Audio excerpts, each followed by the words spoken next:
Alex Newman on before from the Copenhagen Global Government Carbon Tax Summit with William F. Jasper of the New American Magazine. He writes for jbs.org. We've got a story linked up at Infowars.com and PrisonPlanet.com. Mumbai terrorist was U.S. agent is the headline. And we're going to give you a document cam shot of that. We also have the indictment here, ladies and gentlemen, admitting he was a U.S. government agent. And I want to go back to those attacks for the next 25 minutes or so. Then we have the former head of the FBI crime lab, Dr. Frederic Whitehurst, scheduled to talk about government frame-ups. Just so you know that it's standard operating procedure at the FBI crime lab, local police departments. It's the exception when they're not framing people. It's the exception. Okay, so you understand how they're framing this militia group, and that's now coming out and is basically admitted. And we're only 3 days into this. Before we go to Alex Newman, joining us from the north of Sweden right now, I wanted to tell you about a few of the sponsors that made today's radio show possible.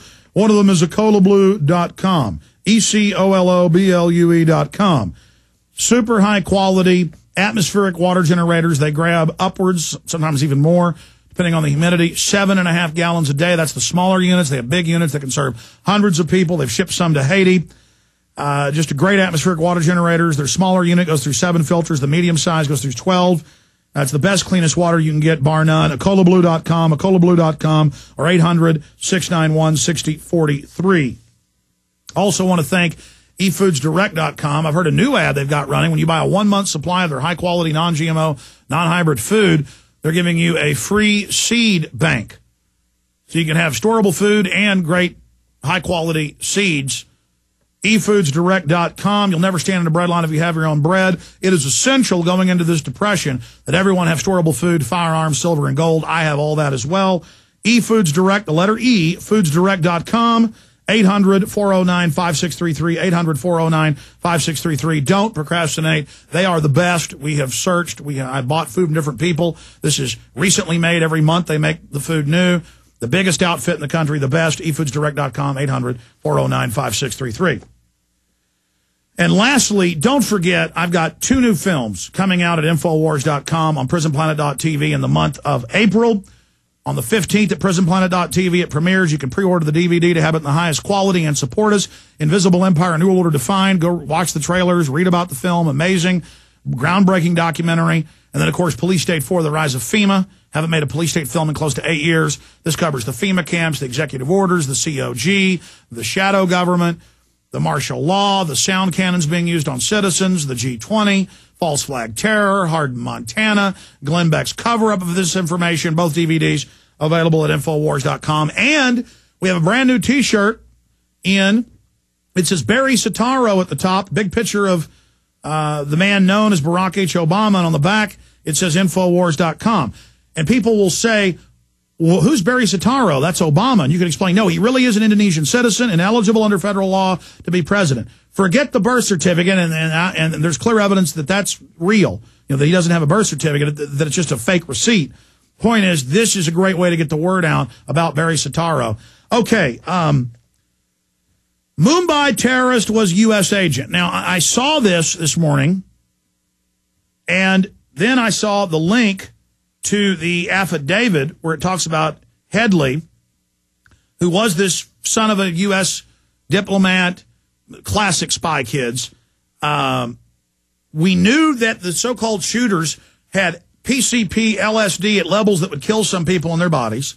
On the videos, they're just whacked out of their mind. Classic mind control.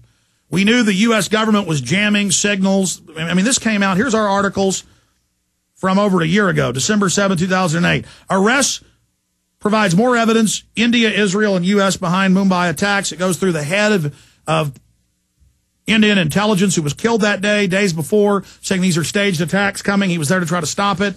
Mumbai terrorists were aided by Indian authorities. We have links to mainstream news and all these articles. Media forced to backtrack on al-Qaeda link to Mumbai attacks. Mumbai attacks blamed on al-Qaeda as pretext for U.S. military response in Pakistan. So, and this came out in major papers in Europe a year and a half ago.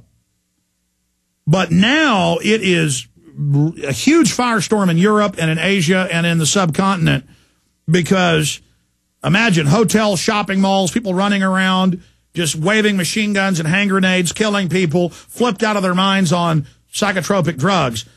We now go to Alex Newman to break down these latest developments. Thanks for coming on with us. What's just been going on recently? You know, we didn't have you up. I apologize. We didn't have you up. Go ahead and start over.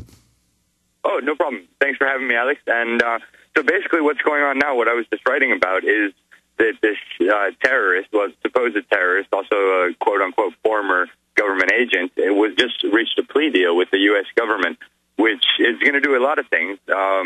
One of the most important of them is that it's going to be keeping all of his links to intelligence agencies, American and Pakistani, classified. So basically we're never really going to get to find out what happened here or what did happen. And same thing with the Fort Hood shooter. Excuse me, go ahead.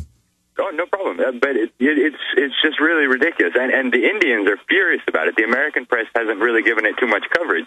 Actually, almost nothing. The New York Times had one piece by a letter from India or something like that that alluded to his connections to the CIA. But, I mean, this is huge news, and it's really unfortunate that we're not going to get to know what happened. And just imagine the Indians, you know, some guys run around murdering hundreds of people, and suddenly they don't even get to know what happened. Could you imagine if that happened in America? If some foreign terrorists came and started shooting up one of our cities, and then one of their governments was shielding that person? Well, that actually came out 2 weeks ago in the Associated Press. ACLU got the documents where the 9/11 Commission was ordered not to investigate the attacks by the White House. So, I mean, there's always a cover-up here, and it's always U.S., Israeli, and British intelligence every time running everything.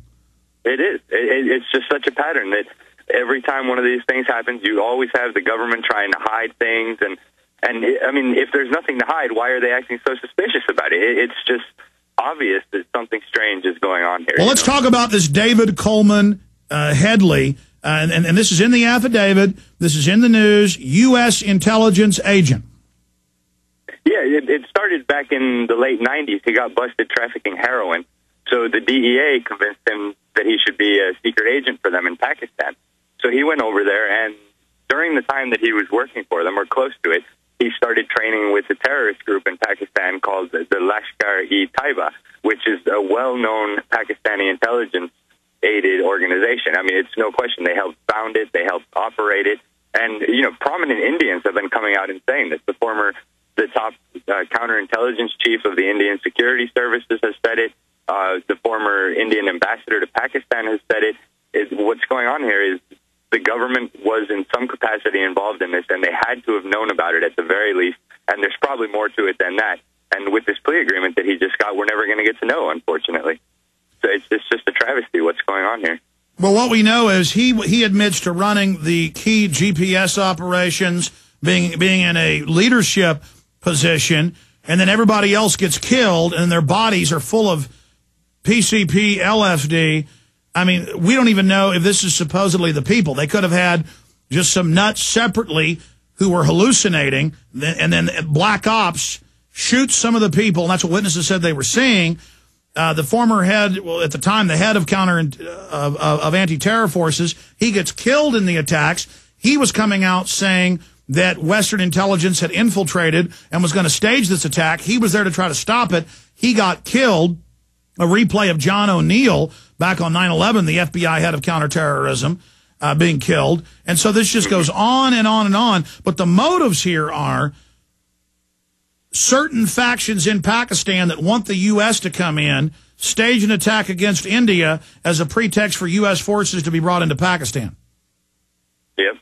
And you know, like you said, Headley was crucial to this operation. Like you said, he gathered GPS coordinates for the team to land there. He was conducting surveillance, and he was key to this entire operation. And so now it comes out that he's a government agent, and just everything's going to be classified.